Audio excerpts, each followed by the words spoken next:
Hi, hello, welcome back to the Soundcheck podcast, part of the Feedback Network, the only place that's for the musicians. I'm Dennis Minter. I'm joined alongside by Alice Haldane. Say hello, Alice. Hi, everyone. And also in the studio today, we've got the wonderful Tom Jackson and our first ever guest on the podcast. It's local music photographer Phil Thorns. How are you doing? Not too bad at all, thank you. So, a little bit of an introduction into who we are. If you're listening to your first ever episode, we are a brand that's all about getting aspiring musicians good advice from people in the industry, and that's why we've got Phil along with us today to talk about all things visual in music. So, Phil, tell us a little bit about yourself. Who are you? What do you do? And quite frankly, why should we care? Well, I've been a teacher nearly all my life, but I got into photography at quite a young age. Borrowed my granddad's camera and went out and about with that. And then it grew from there. But then we had children who kind of intervened and held me back a little bit. But now I'm up and running again, and I don't have my own darkroom anymore. I do it all digitally. But I'm predominantly a gig photographer, and I love it. And well, I mean, what in terms of music and in terms of what a photographer does, what can a photographer do for musicians? Do you think? Well, I photograph a lot around Sheffield and further afield, and generally I don't charge, although quite a few photographers would be annoyed with me for that. But what I like to do, I like to help people a little bit who haven't been going for all that long, provide them with a bit of hopefully quality material that they can help promote the band with. And how important is that image and that sort of clean aesthetic in promoting a band? Why can't people just do it, on their phone cameras these days?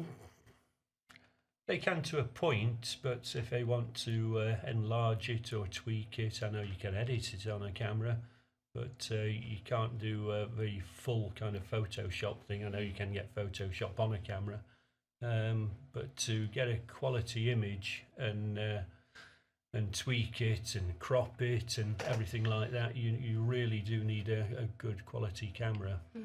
What's your fondest memory of a gig that you've taken photos of?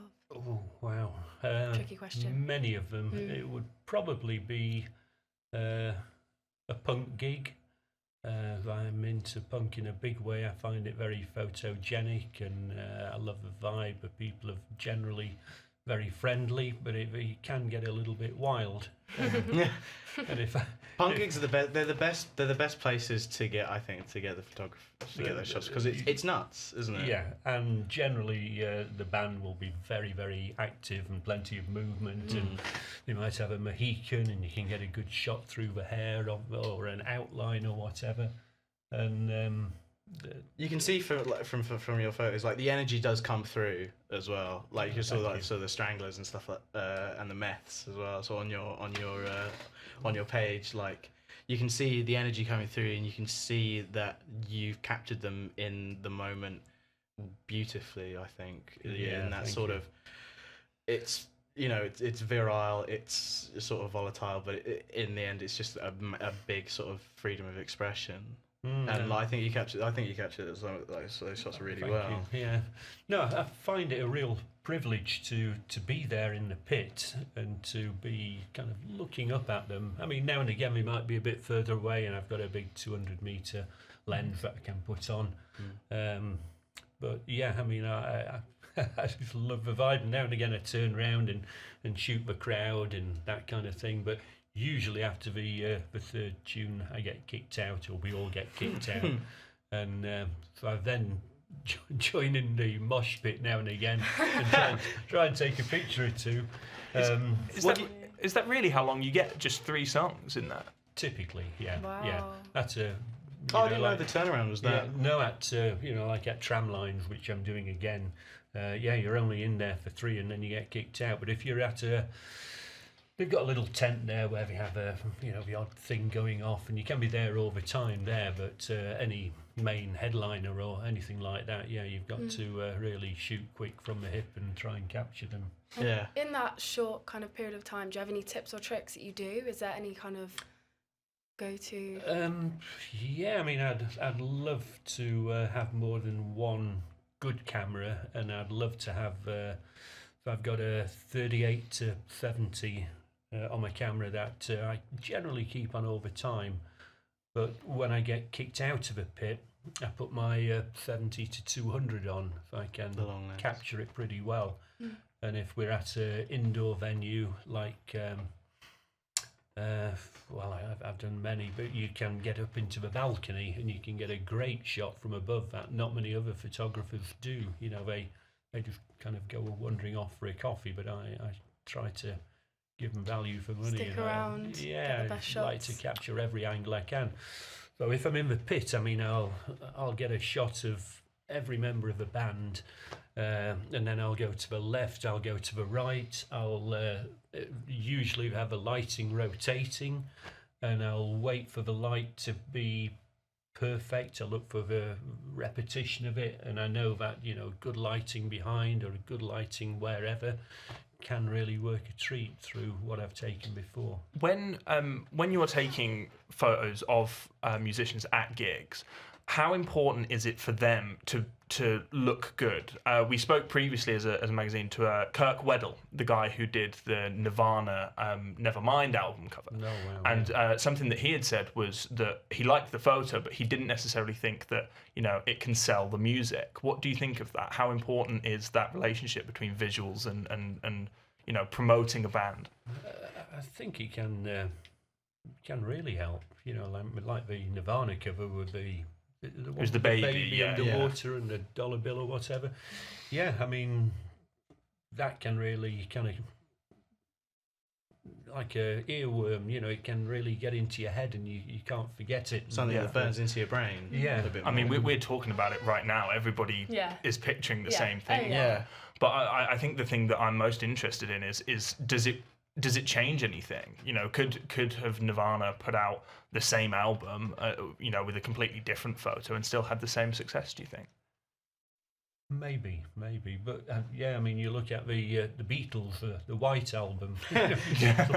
Nothing on there at all. But that had never been done before, and therefore it broke new ground, and people remember it for that.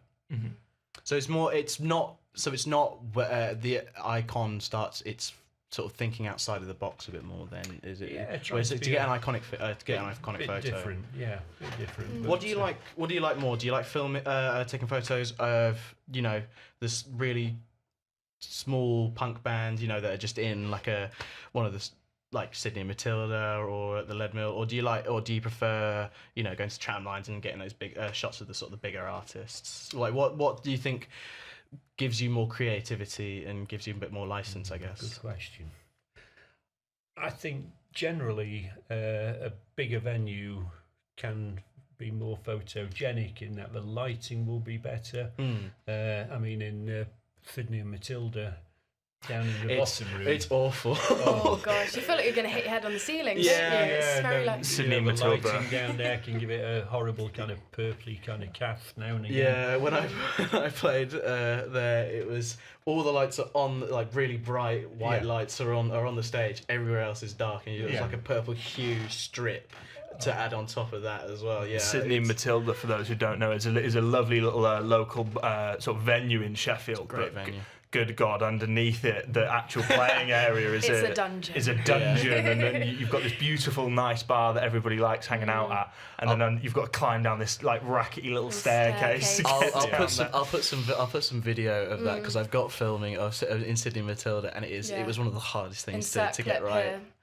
Yeah. Good venue though. Great Lovely people. Lovely there. atmosphere. Yeah, I really do nice. like that. Now I'm photographing at Record Junkie on Friday, a band that I know that we were talking earlier. What's the band? There's a guy called Jason Allen, and my daughter, she got into photography through me, but then she's doing it at uni, and she's now doing gig photography, and she's doing gig photography through Jason Allen. Yeah. Oh, cool. So I've got to know him quite well, and so at the weekend on Friday after the gig, I think they might be crashing out at our gaff again. Oh, we know them that well, kind of thing. And watching my daughter photograph them about four years ago, it really kind of lit a fire in me. I love photography. I'm into like Bowie and everything like that, punk. And I thought, wow, yeah, combine the two. And yeah, I've never looked back. Why exactly is photography so important to you? What makes it so special? I love the vibe of a good gig. I love taking a load of pictures, and then I can't wait to get back to my computer to download everything and then tweak it a little bit. And I mean, the odd photo might not look very good, but then I might turn it into black and white, and it can really, become a completely different, give it a totally different vibe. And I love the creativity of it all. And how essential is it in terms of capturing that vibe of a musician? Yeah, I mean, I my ideal photo typically would be if they look me in the eye, or make me aware that they know I'm there and I can get a really good shot and engage with them that little There's bit. There's a feedback between the two. More of a connection. Yeah. But I mean, I don't need that. But I look back at my favourite photos, and a lot of them are where the guy might have, or the woman might have got to the edge of the stage and growled at me or whatever in a punk way, and bared the teeth and that. I love that kind of thing. Yeah. Do you think holds weight? so? Sort of thinking about advice for like small bands and you're heading up. Do you think an aesthetic is something that they should be thinking about? Like, if from your standpoint, from your perspective, will it sell the band more if they've got an aesthetic, or they've got a look, or they've got some sort of expression outside of the music side of it that will help boost them? Well, number one, they've got to be talented. Yeah. For sure. They've got to, for me, they've got to be a kind of vibe genre that I like. Ideally, they've got to be memorable, and to be memorable, they've got to pick carefully what we wear a little bit. We don't have to, but it can help.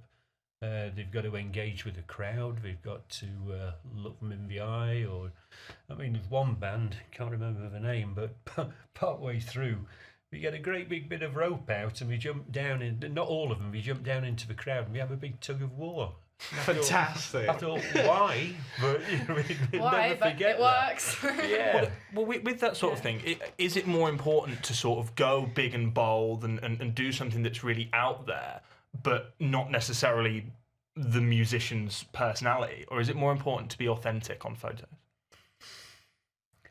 It's a depend on their character a little bit. I mean, I'd rather that they be authentic, but you look how wild one or two people can be, and then I meet them after the gig and they're completely different. Yeah. A little bit like an act. And if they can put on a good show and keep people entertained, audioly and visually, then That's the better. Yeah, I always think like if you're there, you're gonna be. It's not for you essentially. It's for the audience. You're there for them, your feet, and then you have that, and then you get the sort of cyclic expressions from either side, and then you can. You're sort of having a conversation with the music and without just talking. Yeah. I mean, about a bit under a month ago, I did a big punk festival in Scarborough, and there were 18 bands there. That was Mosfest, wasn't it? 2 days, and it was brilliant. And it culminated on the final day in Sham 69 playing, and they were wild. The lead guy, he was deliberately being very naughty. I mean, he was doped up and drugged up, probably, allegedly. And he would be drinking what looked like water. I don't know, it could have been gin for all I know. And he kept throwing it about everywhere, and the people in the wings came on and told him not to, and they're mopping it all up, they're worried about the electrical gear everywhere, and then he'd do it again and again and again, and meanwhile the crowd were going mad and people were climbing up on each other's shoulders and surfing. And this is one of my favourites that is from that Mosfest was Lottery Winners, the lead singer of Lottery Winners. Yeah. I'll put that up on the screen for. sweet. Yeah, that was one of the highlights that I saw from your collection from that, and it was just, you know, it's so, because I've seen them live. I saw them live at Tramlines a couple of years ago, and he has that energy, and you've captured the sort of I don't give a energy that he brings, and he's, like you said, he's staring directly at the camera, he's looking directly at you, giving you the middle finger, screaming down the microphone. He looks like he's in the moment. I think you've captured. Picture says it all. Yeah, it does. It's captured him within that unique moment. to me, that moment. Yeah. And I mean, when I go to a gig, I mean, I try to be like a little ninja and keep in the background and not kind of put people off too much, in particular if I'm in the pit. But with the band, I will be a bit cheeky and try and attract their attention a little bit. I should wear dark clothing, but now and again I wear a loud shirt to attract attention. And I mean, whether it's working or not, I don't know, but I do quite often get a fairly unique shot where they only look at me. Well, you mentioned earlier that relationship with bands and musicians, and going back to sort of giving advice to younger musicians, how important is it to sort of have that relationship and build the relationship with the photographer to get a good photo? Or is it totally okay to just sort of show up with a random photographer and just go, I don't know you, but you're here to do a job? Which gets better results? I think if they've got a bit of a connection, like I mentioned, I love David Bowie, and I photograph a tribute band called Absolute Bowie quite a bit. And I've got to know the guy called John quite well, and he will tell me when he's going to do a kick or whatever. He said, look out for a wink, and he does a lot of clothing changes, so I've really got to be on the ball. He might be winking at me, but has that a bit of a twitch, or is that a genuine wink, and I'm ready with the camera. And by having that relationship with him, I can catch a good shot that other people might not quite be ready for. Wow. That's really. I mean, I don't think it's something that I'd necessarily thought of. I mean, again, going back to that interview with Kirk Weddell, he said the exact same thing about sort of having that relationship and, early mornings with bands and doing promotional shoots and all that sort of thing. Having someone that you could mess about with sort of brought that energy out. In terms of having fun with the photographer, is it something that is necessarily photographer-led, or is it always what the band wants?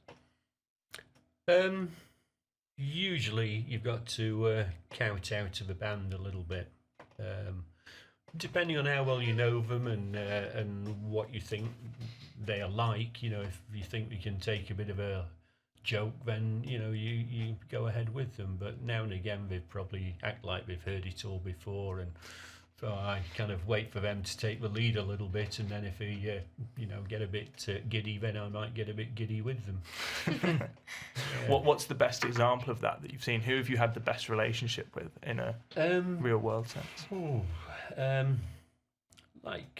Bad Manners. I mean, they were good fun, and had a beer with them backstage. I didn't take any photos. We just drank beer, and they were lovely. And the big guy, very, very friendly. I could go into a bit more detail, but it might no. That's fair. For like people who want to start out in photography, what cameras would you recommend, or is that a very kind of personal and subjective? Good question. I would get. The camera that I've got a 5D Mark IV, which I love. To buy new, it'd be about $2,500. Yeah. But I didn't buy it new. I got it for roughly half that. So I'd tell them to go to a shop and talk to them, like the one on London Road, Harrison's. They're great there. They've got a lot of good quality second-hand gear. In Sheffield. Talk to them and get a good second-hand camera, like the 5D Mark III. You can pick that up for about 200 or 300 now. So a good camera like that, but equally important, you've got to get a lens which is round about f2.8 due to the lighting issue when you go to a gig. If you're not allowed to flash usually in a gig at all. But I don't know, like on Friday night, I know them quite well. They don't mind. They don't mind me flashing. How important is it? How important is gear in terms of a photographer? If you were a band, would you be put off an amateur photographer with the most bog standard kit, or is it about the gear, or is it more about what the photographer can do? If I were a band, I would check out what they've done beforehand, and you can have a little old battered camera and you might know it that well and you might be able to get good photos out of it. You might be good at editing or whatever it might be. I wouldn't purely go on the camera. The creativity behind it. Yeah. Well, let's keep in mind the Phil Thorns band for a moment. I don't know if you've got a band name in mind. What should a musician expect when they've booked a photographer? They've gone, right, okay, we need some photos, either for a gig or for a promotional shoot. What, going into that, should an artist expect? I think if I were in a band, there'd be no doubt a local Facebook page that you could engage in, like Sheffield gigs, that type of thing. And I'd put in there, we need a photographer to cover the gig.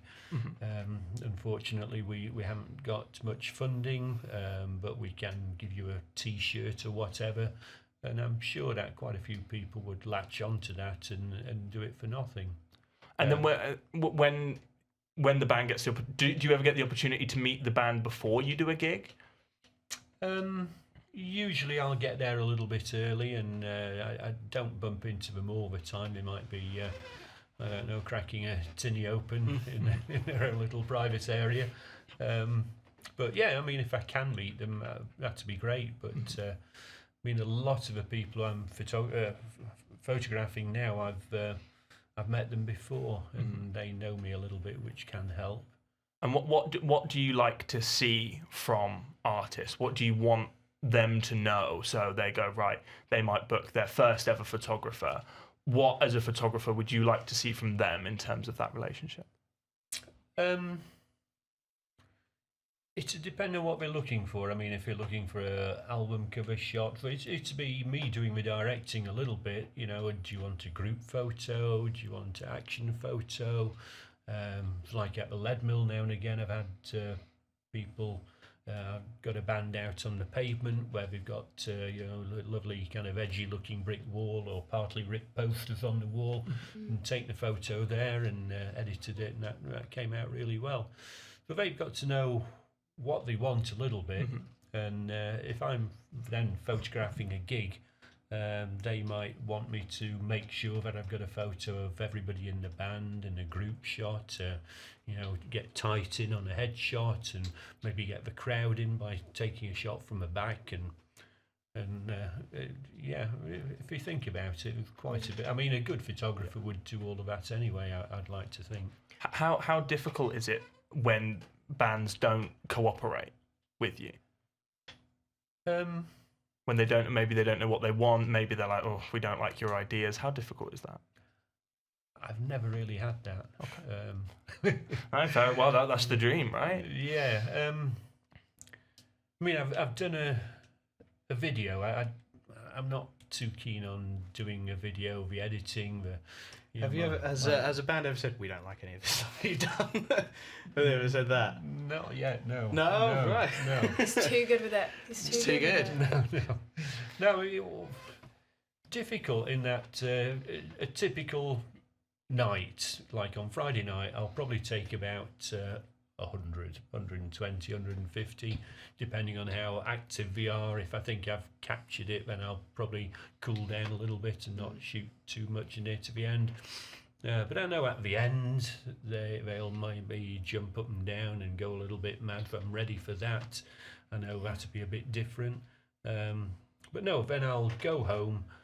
I'll whittle it down, usually from about 150 down to about 30 or 40.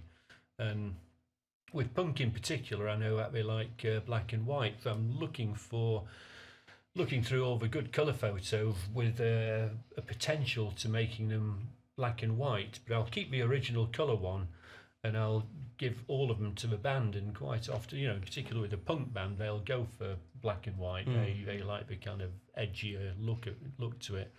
But more and more I'm finding other people do as well from every genre. Have you ever found yourself in a dangerous situation? I know you mentioned the tug of war, spontaneous thing that a previous band had done. Is there any situations where you're slightly kind of taken back, or? Couple of times, yeah. At a punk gig, there were that many people surfing over the crowd. They were just piling up like bodies everywhere, and their feet coming towards me, and I was trying to get a photo, and I'd be looking for a heel coming out the back of my head. And then another time down at Don Valley, I was photographing a particular band. I can't remember who. Might have been Bad Manners. They appeared down there as well. And the crowd were getting a little bit kind of leery, not too bad. But then a bottle landed near to me. You know, it could have hit me on the back of the head. It's not that far away, and full of. It didn't look like beer. I don't know if anybody had had a little. Gosh, because you're immersed in it. You're in the action. Yeah, so yeah. You've got to. on your feet. You know, I'd never wear a tin hat or anything like that, but now and again you got to be full careful. body armour, just come in. And so I do get warned now and again. They tell me that you know, in particular near to the end of a festival, it can get even more leery, and the bouncers there in charge will turn around and they'll tell me that. We might not let you here for 3. We might, you know, have to only let you have just 1 or 2, with it getting a little bit out of hand and that. So yeah. But I've never been hurt at all. But at Tramlines a year ago, everybody got very, very wet. You may remember, and I was in the pit there, and it was on the final day, and a lot of people had left. But there's only the hardcore people there, and there's literally mud gradually coming down the field and coming underneath the barrier into the pit where we all, well, quite not many photographers there by that time. They'd nearly all gone home, but there'd be cans of beer trapped in the mud just gradually coming down the hill, and it was weird. I mean, it was that awful. It was brilliant. I loved it. And I've got 1 or 2 great photos from. What has from been? there. Do you remember what has been like the most manic show you've been to? Or just one that really sticks in your mind? It's going back. It's got to be a punk gig. I think probably Sham 69 about a month or 2 ago. Yeah, where I mean the behaviour of the crowd was pretty good, but it's getting more and more kind of volatile, and people kind of wanting to get at the band in a friendly kind of way, but they're all just getting caught up in the whole atmosphere. They're all being wound up by the lead guy in the band.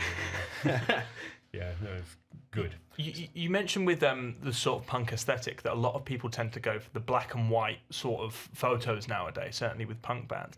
How important is it to sort of match the vibe of the photo to the vibe of the band? Could you have a punk band that's all very airy-fairy, ethereal, you know, light colours, blues, greens, yellows, or would that not really work? Bit of both. I mean, now and again, if I get really good lighting, you know, a beam of yellow or a beam of pink or whatever it might be, and then I get this kind of gnarled woman or guy. It can be a wonderful kind of contrast, and I'm open to anything really. Well, I just thought it would be interesting because I know a lot of people sort of have, and certainly young musicians will have a very clear idea of what they want to look like as an artist. Is it always important to sort of follow that vision, or is it sometimes better to listen to a photographer and go, no, actually this would look better? Yeah, I mean I've never been given a directive like that, and I like to think that I've done a bit of homework beforehand, or I get the genre and I know what they're looking for, type of thing. But now and again, there's a lovely local Sheffield band, I won't mention the name at all, where she, before I put anything out there, even if she's not paid for them at all, she will want to look at every image and give me the nod to whether I put it out there or not. What you mentioned doing your homework in a photographer sense. What makes a good photographer for an artist to hire? You get the shots. Yeah, they've got to be creative. They've got to be. I think they've got to be a bit arty, which I like to think I am. You're just trying to find a new angle. A new angle, and look for a good kind of composition, good shape, and then predict when that will happen, and look at, like I mentioned, the lighting. So you're almost thinking ahead then. You've got to. You've got to think ahead, right? And I mean, the more you shoot, the better you get. If you know how they'll turn out and what you can edit and tweak and what you can get away with. So on my camera I can push it to quite a high ISO, which means I can shoot in the dark pretty much, but it will get a bit grainy. So knowing your equipment and that kind of thing, and a grainy image can be good, in particular in black and white. It's I know you said that you have you take around 100 to 150 photos, was it? Around there? Was there like a time where you took maybe like 20 and you just knew that they were the shots? What's like the lowest number of shots you've taken? Do you have like a eureka moment, like that's the shot, and you're like, that's my job done? I mean, I'm continually looking at the back of my camera, checking on how good I think they've turned out, but you're looking at an image about that big and it might be a little bit blurred and it won't show up. Not sure. So I like to keep shooting away. Like when I go to Rebellion, I was only there for 3 out of the 4 days. I took about 2,500 photos. And it took forever to go through them. I'm guessing you've got terabytes and terabytes of stories. Yeah. I mean, my wife hated me for it. We're going on holiday a day or two later. So I've got to take my laptop with me and I'll do a bit of editing on holiday. Oh no! And do you keep everything, or do you have to? Do you have to clear through? I'm getting more and more of a colour. I will cut out more and more. I even go back and look at what I've kept, and I go, why did I bother keeping that? So is it difficult to cut? Yeah. Is it hard? Like it's hard to let go of those kind of memories? I hate it. I mean, you look around at it. We're thinking of moving in about a year, and I keep everything. I think, that might come in handy one day, a bit like a photo. That might look okay in black and white. I haven't got time to edit it at the moment, but I might have one day. But I've got to get harder and harder on that. Just going back to what we were talking about a minute ago, something that just popped into my head. Is there anything that makes a photographer a bad photographer? Is there something that you would warn against if someone was looking to hire one and go, ooh, maybe don't do this, maybe look out for that when you're hiring? I'm laughing. Keep your finger out of the way. Oh gosh, a little fuzzy. Yeah, I mean, in particular, if which I'm not. But in particular, if you're like a wedding photographer where you need to talk to people and that, you've got to be a good communicator, I think. I mean, I do quite a bit of candid photography, and when I'm at a big, like the punk festival, I'll have a little walk around and I'll take a few pictures of people and I'll They, can I have your photo, and I'll give them a card, and we go, oh yeah, mate, and yeah, so you've got to communicate with them, I think, to get that. So you've seen photo. So you've seen a lot of gigs throughout years. So what is like? So give us like the sort of the top advice for musicians that you've seen that you could give to young musicians to say these are sort of the qualities that you should have that will take you above and beyond where you are at the moment. For an art, from an audience, from like an audience perspective, what draws you to a band that is good, and that will go somewhere, and that they're starting to take shape. Yeah, I mean, I dream of getting a band very early on and watching them grow and grow and grow. And there are one or two a little bit like that. Like the Molotov. I mean, I don't know if you've heard of them at all. I mean, they're a band from down London direction. I really love the Jam, Paul Weller, and we come out with a lot of that type of I played with Bruce Foxton. genre. I played with Bruce Foxton once. Yeah. And, he was an interesting man, very interesting man. Yeah, and that to me will be an added layer to photography. I mean, I love taking photos. I like it if they're photogenic, but if I like the David Bowie guy, I do it every day of the week for nothing. I love being there. Well, just on that note, and it's just one of our last questions before we're going to wrap up. Yeah. What should a musician expect to pay a photographer if they want to get someone down? You mentioned earlier maybe just a free T-shirt in some cases. Yeah. It'll depend how many photos they want. It'll depend on the length of the show. If you can only get in there for the first 3, or they might want a few photos beforehand or after.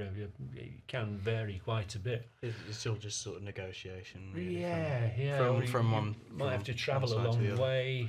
But it can be anything from 50 to 500 roughly. Okay. But yeah, I mean, I began, like I'm doing a little bit at the moment, doing it for nothing. And I'd go to a little local venue like the High Cliff, we call it the Gravestones now, and you get in there, get talking with the people behind the bar, get talking with the people running it, and before you know it, you've got a little bit of a portfolio building up, and then you can get bigger and bigger and move on from there. All right. Well, Phil, thank you very much. You've been an absolutely thank wonderful you so guest. much for joining us. You've been listening to the Soundcheck podcast, part of the Feedback Network. Our website goes live on the 20th of May, so keep your eye out for that. But thank you very much, and I hope you've enjoyed. Cheers, guys. Thank you. Thank you. Bye. Thank you. Bye.